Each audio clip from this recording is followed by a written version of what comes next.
I request everyone to say 3 times sound, please. Namo tassa bhagavato arahato samma sambuddhassa. Namo tassa bhagavato arahato samma sambuddhassa. Namo tassa bhagavato arahato samma sambuddhassa. Yatanuko bhante na jayati, na jiyati, na miyati, na chavati, na uppajjati. Sakkanukoso bhante gamanena lokassa anto jnatum va tattum va papunitum vati. Sadhu, sadhu, sadhu. Dear Dhamma friends, first of all, apologies for the long delay. It was unavoidable because today is no moon day, and we traditionally on the full moon day and on the no moon day, we take precepts, we observe precepts. In other words, we recollect our precepts. And we don't have 507, we have 227 precepts to recite. So it takes quite a bit of time, and it had been scheduled at 6:30 or rather 6 o'clock. When we started, it was a bit late, and as a result, got delayed. Apologies for that once again. So that is my justification of coming late. Anyway, coming back to the topic, this is the same stanza that we have taken in the last 2 days for our talk. And you should be able to remember the meaning of it now. What it says is, this particular divine being called Rohithassa, he comes and asks a question from Buddha. The question he's asking is it possible, Lord, by traveling to know or see or reach a far end of the cosmos where one does not take birth, age, die, pass away, or reappear? And the Blessed One's answer was simply, it's no. But he says, I tell you, my friend, that it is not possible by traveling to know or see or reach a far end of the cosmos where one does not take birth, age, die, pass away, and reappear. And after saying that, is giving the other answer, the confusing answer, which he says, but at the same time, I tell you that there is no making and end of suffering and stress without reaching the end of the cosmos. So this was the dilemma that we were discussing, that we were trying to reconcile. Why he once says that you can't, by traveling, come to the end of suffering, and at the same time, he says, without traveling the cosmos as well, you will not be able to come to the end of suffering. And then he defines what cosmos is. He says this fathom long body is a cosmos, right? So we have to travel in this cosmos. From day one, we have used a technique. That technique is to bring our attention to the body, because our attention is basically not in this cosmos, which we have inside, but our attention is the cosmos which is outside. So therefore, when we live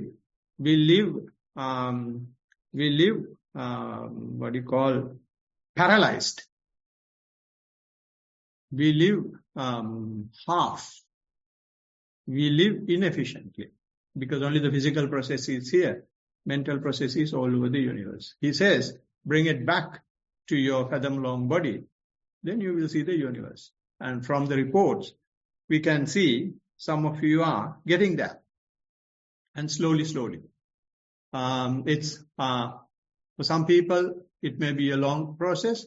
For some people, it may not be that long. And all what matters is in achieving that, in getting there, to what extent you have the clarity of mindfulness.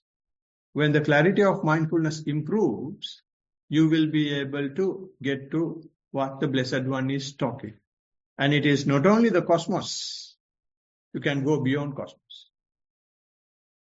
And in other words, you can be part of the cosmos. So therefore, you will not have suffering. We have suffering so long as we fight with our cosmos. So what we discussed in the last 2 days was, on the first day, we discussed what is mindfulness. We discussed the advantages of mindfulness.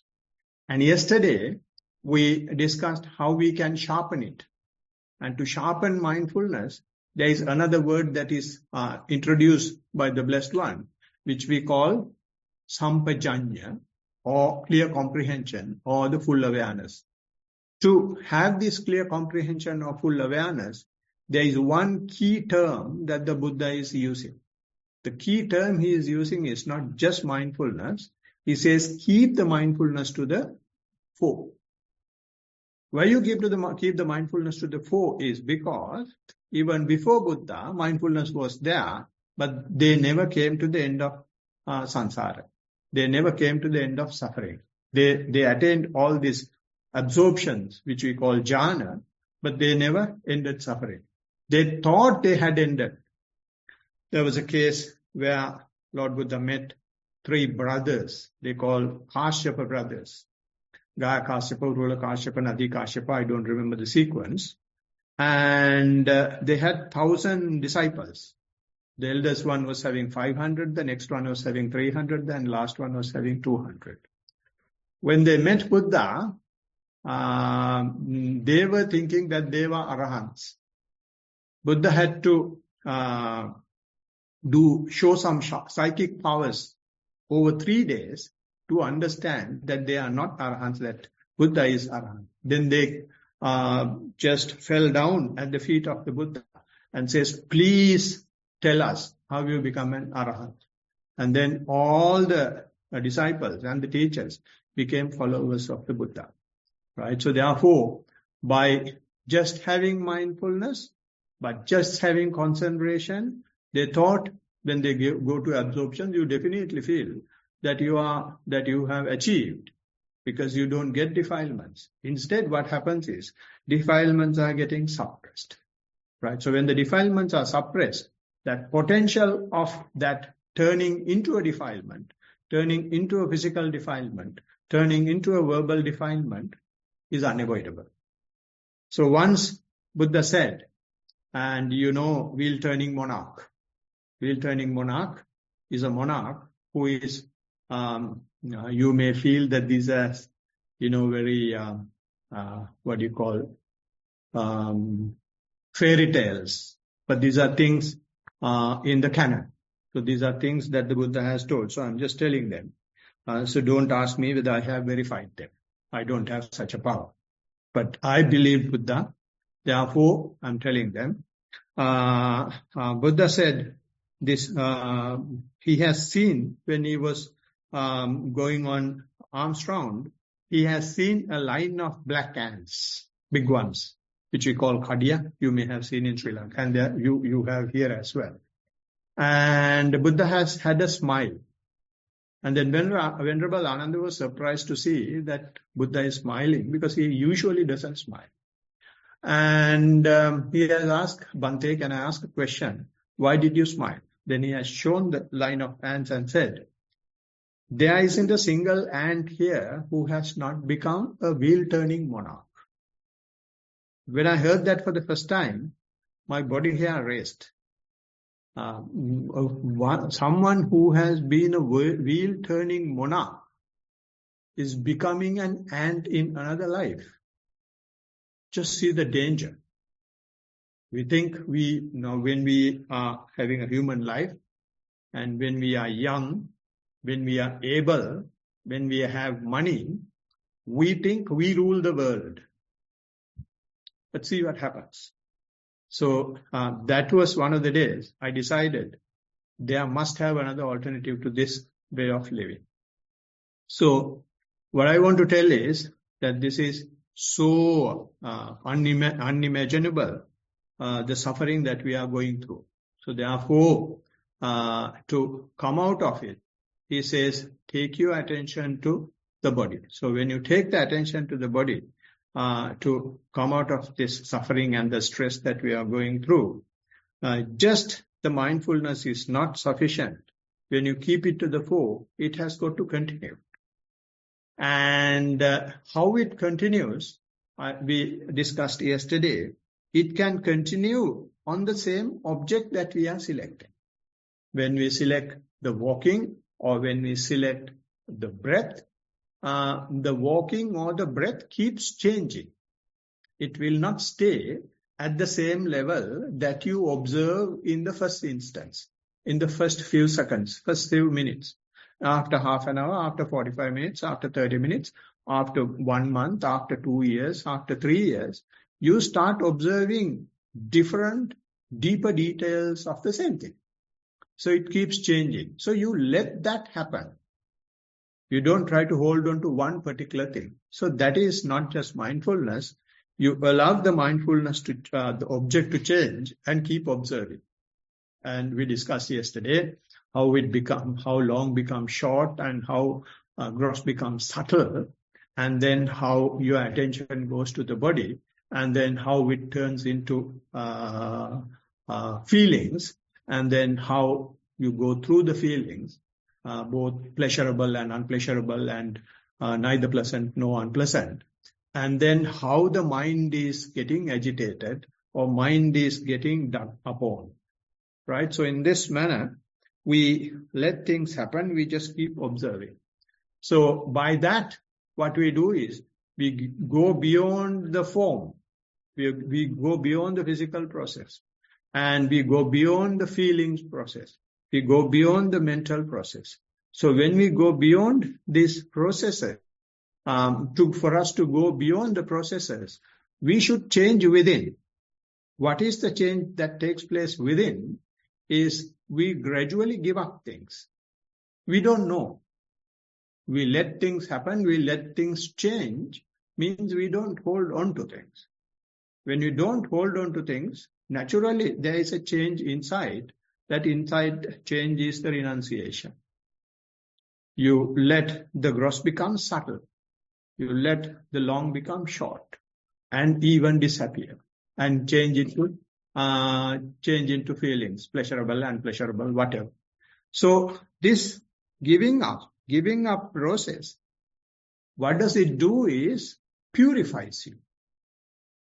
Your craving drops, your hatred drops, and when these are depreciating, what happens is you are purifying whether you know it or not.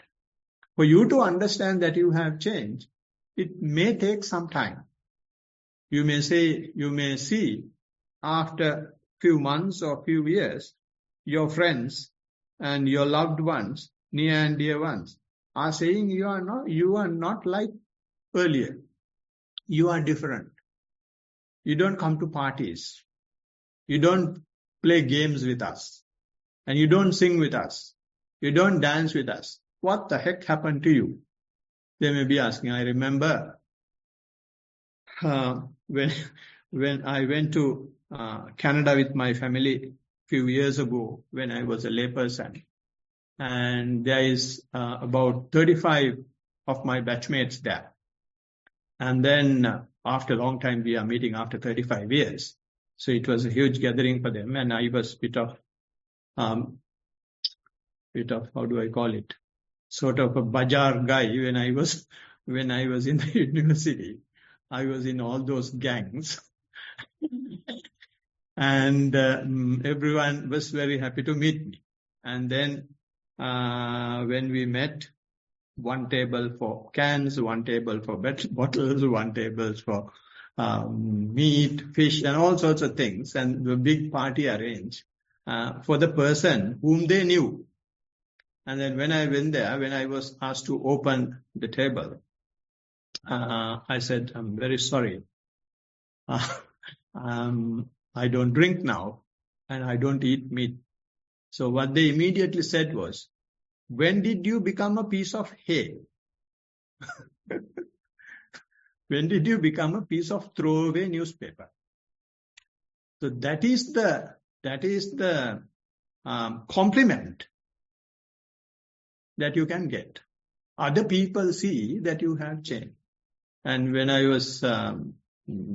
was working, someone had noticed the way I am going to office for a few months. And one day he approached me and asked me, "Can I talk to you?" I said, "Yes." Then he said, "There is something different in you." "What is it?" "I don't know whether I'm different or not. I don't feel that there is any difference. But when you practice these things, other people sense it. So therefore, you may not be able to see. You may be, because of your mindfulness, you see all inside it's the same garbage happening. But for outsiders, it is visible because you are not letting it out. You are not physically presenting it. You are not verbally presenting it. And that becomes a purification. So in the process of purification, there are basically 3 layers. The 3 layers of purifications are moral purification, and then mental purification, mind purification, and then the purification of the corruptions, mind corruptions. So we call it transgressional defilements, which is the moral purification. In the moral purification, we clear our transgressional defilements. And in the mind purification, mental purification, we call it Chitta Visuddhi. We purify the obsessional defilements. And then in the last one, we call it Anusaya Keles. We call it underlying tendencies or mental corruptions.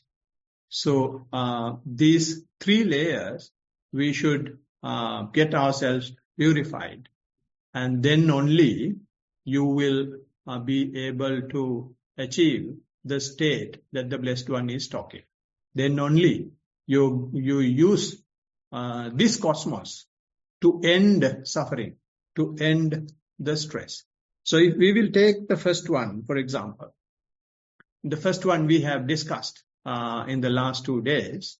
When you are mindful, now usually in the transgressional defilements, to purify transgressional defilements, what we do is we try to control our, or rather refrain from doing things from physically or from physical and verbal restrainment is called the purification of the transgressional defilements, which you know. Those 5 precepts are for it. How we take precepts?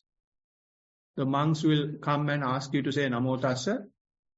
You say Namo Tassa, and then monk is saying Panatipata Veramani Sikkhapadam Samadhiyami. You say, and monk says Adinna Dana Veramani Sikkhapadam Samadhiyami. You say, that's the way you observe precepts. Or you observe precepts because you are afraid of going to hell. And do you know the way Gamarala has observed precept? You know Gamarala? Gamarala is, it's village term, traditional term that we use in Sri Lanka. The head of the house is a farmer, and head of the house is called Gamarala, and Gamahamine is the wife. Right? So the Gamahamine is observing precepts on the Poya days in the temple. Gamarala doesn't go. It's a usual thing. And one day Gamarala wanted to go and observe precepts. And then asked wife, what should I do? You have got nothing to do. What you will have to do is simply repeat what the monk is saying. Right? So he wore his white clothes and put that white thing around your shoulders. And then went to the temple. And the monk was very happy to see Gamarala. He asked, Gamarala pansal lavada? And he said, Gamarala pansal lavada. And then he is asking, Mokade me ude pan. Then he says, Mokade me ude pan. So he kept repeating whatever the monk was saying. So that is how we observe precepts. And it's unlike that observation of precepts. The observation of precepts for the purification purpose, it should accompany your mind. You should, your mind should get connected with the physical and verbal purification. How does the mind get connected? Is only when you are mindful. And we took the example of Angulimala yesterday. And I gave the example of that person who was addicted to alcohol day before yesterday and yesterday. So these are very practical examples how immoral people, unethical people, by applying mindfulness, by doing the wrong thing mindfully, we think the mindfulness is a skillful quality of our mind. So therefore, this skillful quality of the mind should not be used for unskillful quality. And there are big arguments when we say these things. Utter nonsense. Buddha himself says, Achang achayo passata. Achang achato passata means, if you do anything wrong, you should first know that it is wrong. It is not me who is telling it. Buddha himself has said. So when you become mindful, you can be aware. We all are having one or the other wrong things, unacceptable things. So when these things are happening either verbally or physically, you can immediately, you can't stop, because this is transgressional and this is you have no control over it, and it happens. So only thing you can do is you can do it mindfully. I'll give you another example from what I just said in Canada. So after they told me, when did you become a piece of hay? And then I said, no, I'm practicing mindfulness. And then talked a little bit. I just presented 2-3 sentences about it. Then few members, especially the ladies, were a bit interested. And they said, Ane ayyo apitat kiyandako, ane ayyo apitat kiyandako. So it started. Then I said, I don't know where to start. You guys ask any questions you want, then we can get into a discussion. And they kept asking questions, and I kept giving answers. And some people in the meantime started to open the bottles, and they stopped opening bottles. Some people in the meantime started pouring, and they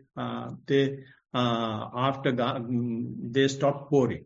And some people filled the glass and took the glass and were holding the glass, and they never drank. And the discussion went for about 1.5 hours. End of the discussion, everyone went and threw it into the sink. Nobody drank. This is not practicing mindfulness. This is just talking about mindfulness. And it has so much of power. It has so much of power. It opens up you. It becomes a mirror to you just because you talk about it. And then from that meeting, someone took up the challenge to bring me down there annually, and then have programs on an annual basis, which is happening even today. I could not go there only during COVID.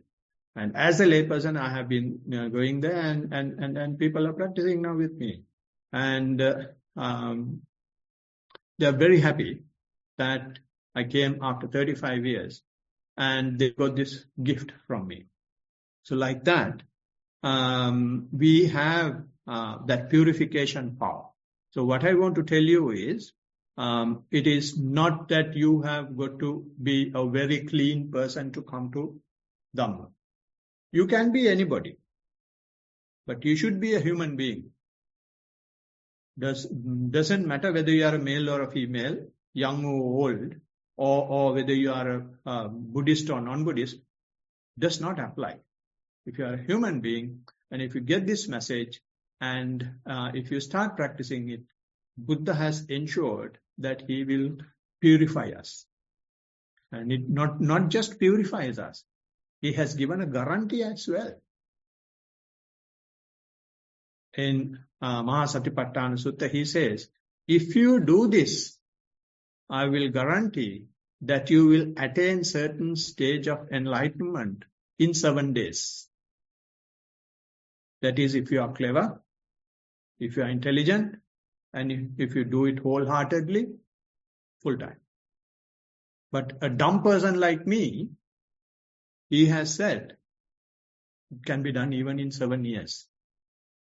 So no need to be in a hurry to do it in 7 days. If you gradually practice, the result has been guaranteed by Lord Buddha already. Right? So therefore, this is not something that is available in the sky. It is not something that is available after you die. It is something that you can achieve in this very life itself. But how many people are doing? Very few people. Why very few people? All other people are intoxicated. Intoxicated with the sensual pleasure. Intoxicated with, it's not alcohol. Alcohol is just one small thing with which you will get intoxicated. You are intoxicated with your strength. You are intoxicated with your youth. Intoxicated with your wealth. Intoxicated with your position. So when you are intoxicated with one of those things, you will not get opened up into this. So you are so lucky. You are not that intoxicated. And you are so lucky, you are hearing this at this very young age, as Loku Hamduro mentioned. And so coming back to the point of transgressional defilements, so when the mind is connected, when you are mindful, even if you do a bad thing, you will gradually become a good person. Right? So when that becoming a good person is the observation of the precept. Even if you don't repeat every day, killing, that you are not stealing, that you are not engaging in sexual misconduct, that you are not lying, that you are not taking intoxicating substances, although you are not repeating, but if you are mindful, any bad things when you are about to do, your mindfulness will come and tell you, you are going to do a wrong thing, do it mindfully. So as soon as it comes, it may be sometimes halfway through, it may be towards the end, or it may be at the beginning, it may be even before the start. It depends on to what extent your mindfulness has improved. So then gradually you purify your transgressional defilements. Transgressional defilements means when you make a mistake or when you commit one of those defilements, when you break one of those precepts, you know, and even the outsiders know. When you kill an animal, you definitely know that you have done it. And even the other people who sees it will know. Similarly, all the other things. So that is transgressional defilements. It transgressed. It crossed the borderline. There is an accepted level in the society that these things should not be done. And you pass that. And transgressional defilements, I'm not talking about law in the country. So that's a different scenario. Here, transgressional defilements are those defilements, those things, physical and verbal things, that you don't like someone else doing it to you. Those are the transgressional defilements. You don't like someone coming and punching you, or hurting you, or killing you. So you don't do the same thing to the other person. You don't like stealing things from you. So you don't do the same thing for the other person. Similarly, the other three precepts or any other precept. So that is the meaning of transgressional defilement. So by observing precepts, by avoiding transgressional defilements, what do you get? By managing, by controlling, by having sort of surveillance over your physical and mental behavior, what do you get? You get what you give. That's a normal principle. You get what you give. What you give, by observing precepts? You give no fear. You take away the fear other people will have. If you don't kill, all the animals that would have otherwise come to your plate are still living. Since you don't kill, they don't have any fear because of you. Similarly, stealing. Similarly, the other three. Right? So when you give no fear, what do you get? You also get no fear. Your mind will not be fearful that something will happen to you. Because it is a natural cause and effect relationship. And there is a nice story. There has been a disciple, monk. A young monk, a novice. And his teacher, very developed practitioner. And he knew this monk is going to die in the next couple of days. And then the teacher asked him you go to your village and pay respect to your mom and dad because you didn't go for a long time. That's because he has done a bad thing in the previous life. So he was going. And after a week, he came back. This monk was shocked what happened. On the way, he has seen this red ants, huge amount of red ants fallen into a pit where there is water, a well. So what he has done is he has stopped going home. He has gone down to the well, and one by one, each ant has been removed from the well. That has compensated his bad karma. And therefore, with that, he has gained a long life. And after that, he has lived, the book says, 80 years. So like that, when you give no fear, you get no fear. Right? So therefore, if you are committing any transgressional defilements, there are basically 4 types of fears that you will have. You call it Attanuvada Baya, Paranuvada Baya, Danda Baya, Duggati Baya. Attanuvada Baya means when you commit or break a precept like that, you yourself will be afraid. There is no need for somebody else and come and afraid you. You know that you have done a wrong thing. So therefore, those who are killing, those who are lying, they always will have to take a shot in the evening, otherwise they can't sleep. Because their mind is blaming them all the time. It's not outside punishment. Punishment is within you. You call it Attanuvada Baya, the self-fear. And Paranuvada Baya means they will call you with all the names. They will say he's a killer, he's a murderer, all sorts of terms that you know. Person who is lying, there is a term. Person who is stealing, there is a term. Person who is doing sexual misconduct, there is a term. And if someone is addicted to alcohol, there is a term. So you call them by that name. And outsiders also, others also will not talk good about you. So that is also fear. Dandabhaya means if the police catch you, the government catch you, they will lock you up. And if they prove that you are wrong, they will put you into jail. And that fear is also there. Duggati Bhaya means after death, you have green card to the hell. That is called Duggati Bhaya. So therefore, if you break precepts, these 4 fears are there. But when you observe precepts with either just by repeating and by force, you somehow or other try to avoid such things, or you observe precepts with mindfulness, then you will not have these fears, right? So that way you will be able to purify yourself. And there is a nice story during Buddha's time. A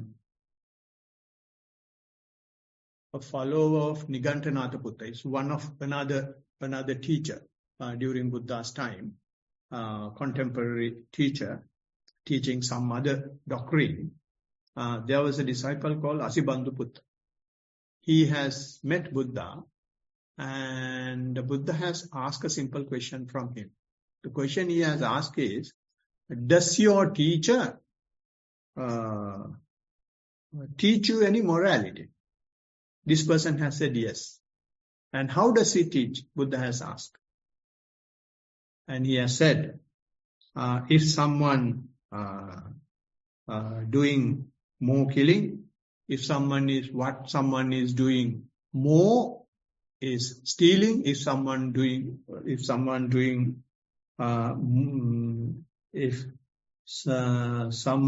does more sexual misconduct and lying and taking intoxications, and if those things are more in his livelihood, in the way he lives, then he will definitely go to hell.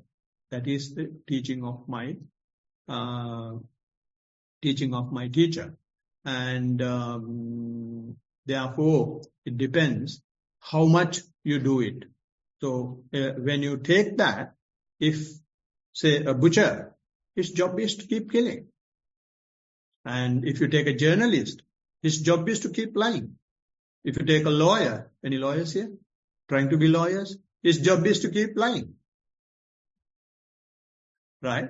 So like that, there are certain professions, you will, as a profession, you will have to do it. Right? And it happens, at least in a subtle way.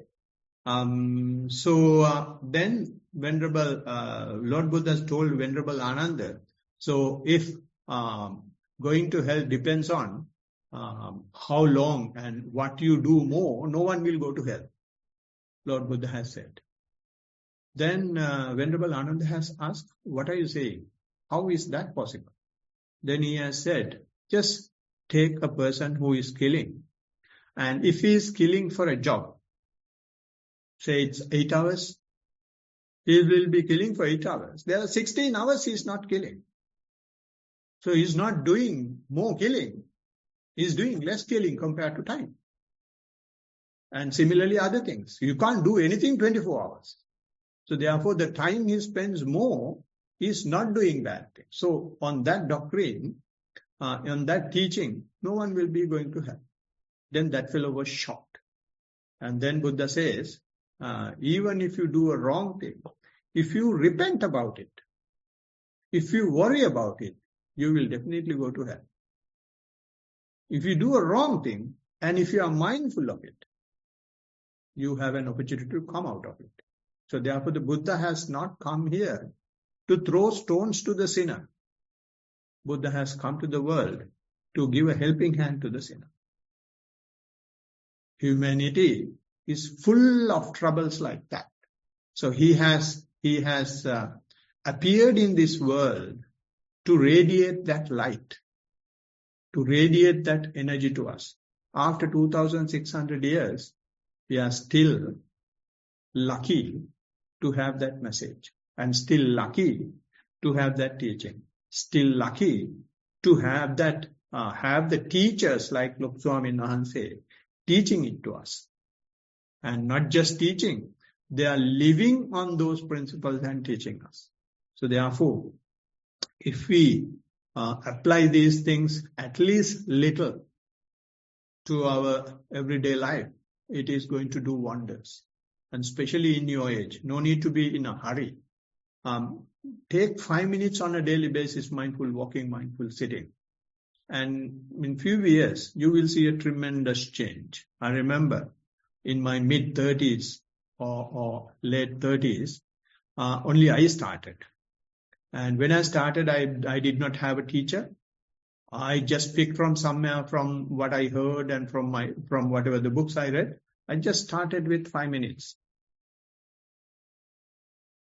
Sincere determination to walk on the path was there. I was not trying to achieve efficiency in the office. I was not trying to achieve anything physical or mental to as a remedy for physical mental disability. I was not trying to improve my leadership qualities. I was not trying to improve my earning capacity. It's mere an alternative way of living for this suffering. The tremendous amount of friction that we undergo on a daily basis. I just want some cushion. I wanted some recharging method to this dying battery. Started with 5 minutes, and it was that those 5 minutes were longer than 5 years initially. You may have definitely experienced in this retreat. You have never done 30 minutes, 45 minutes. But you managed. Maybe a few times you may have changed your postures. Doesn't matter. You manage 45 minutes, 2-3 days is not it's a huge investment in your life. Right? So this 5 minutes, one day went in a flash. That day I decided this is something possible. I increased that to 15 minutes. And every two months, 3 months, I kept increasing 5 minutes. And then now very easily, we can sit for 1 hour, 1.5 hours. Although I don't sit that long. It is possible. So what I want to tell you is, as the bottom line, so when you introduce your mindfulness, any thing that you do, any bad thing that you do, any breaking of precept, you can be mindful and you will be purified. So that is just the first purification. Now just rush through the second purification, which is the obsessional defilements. Obsessional defilements are not visible to you. Are not visible to outside world. You know that there is a defilement, and that defilement is only in your mind. But so far as outsiders are concerned, or you are such a virtuous person, but inside you know things are boiling within you. There is so much of craving, so much of lust, and so much of anger, so much of hatred, so much of jealousy, so much of animosity. You know you have. But while walking, while talking, you are such a beautiful flower. And they think you are a saint. But inside it's a different story. Those are called obsessional defilements. The defilements not physically and verbally exhibited or presented, but mentally they are existing. Right? So we call it sensual desire is one of those things. When you restrain your physical and verbal activities, your desire in the mind you start seeing. So when you see the desire in mind, what does it confirms? That you have restrained your physical and verbal deeds. When you restrain your physical and verbal deeds, only you can see your mind. So seeing the garbage in the mind is a certificate that you have passed the first exam. We never think that way. Even there was some question today. You may feel that you are going backward.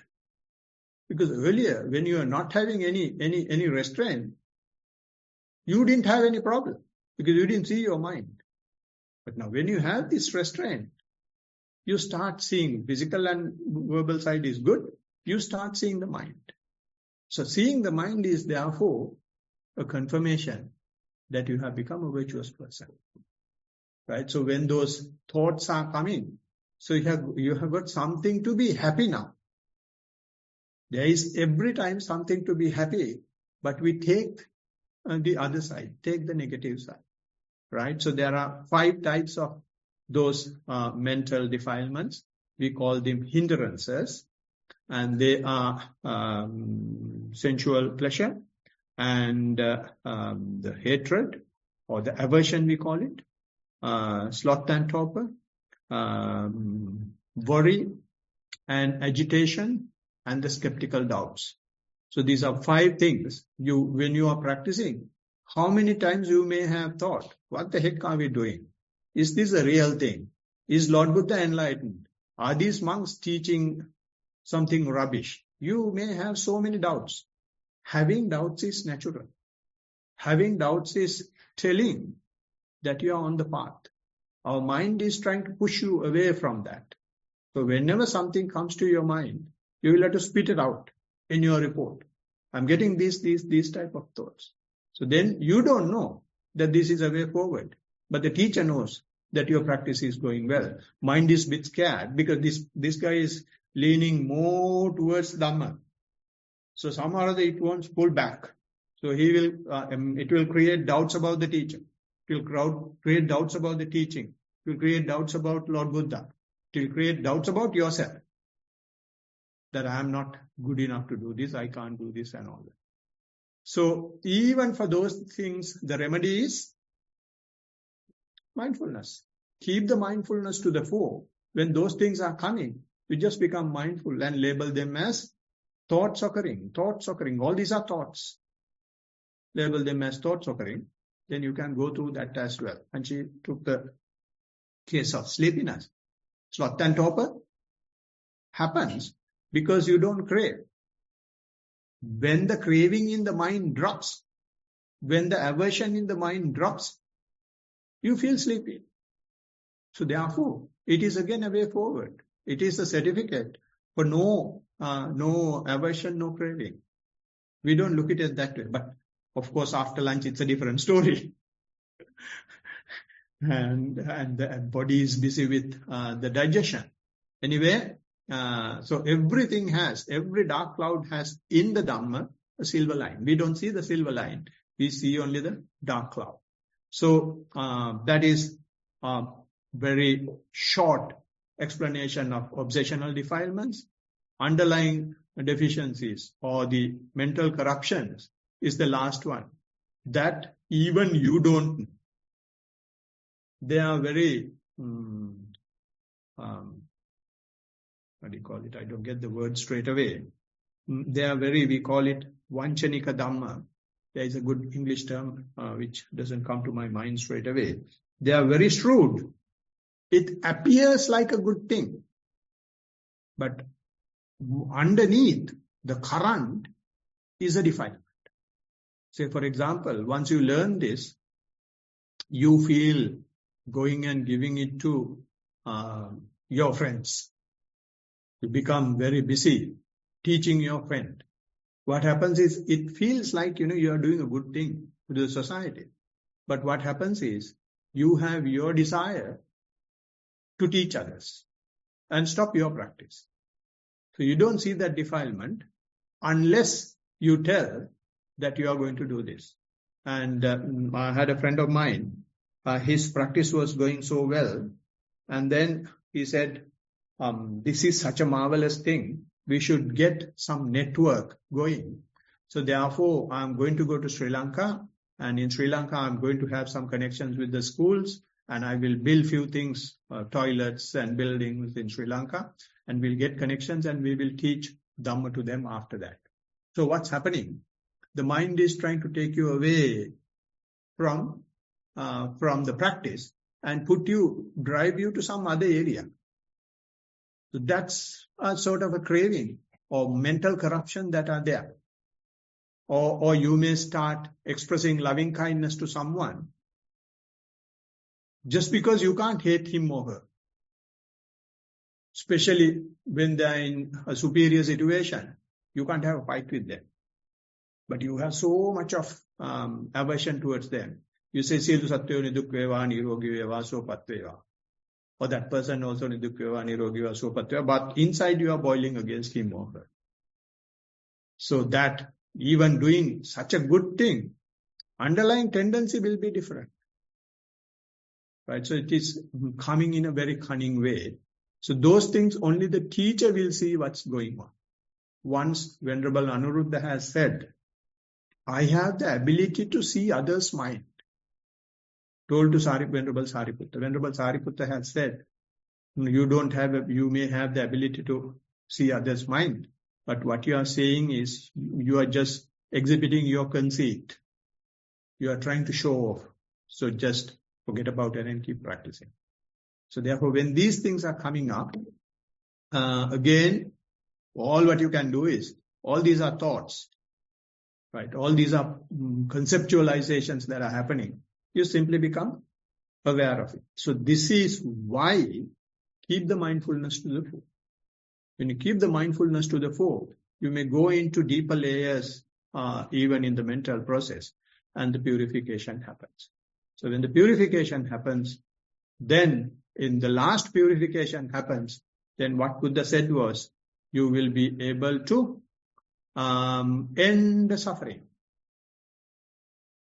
In that process, this seed of mindfulness will be mindfulness to the fore. Mindfulness to the fore, when you keep it, it will go to the four foundations of mindfulness.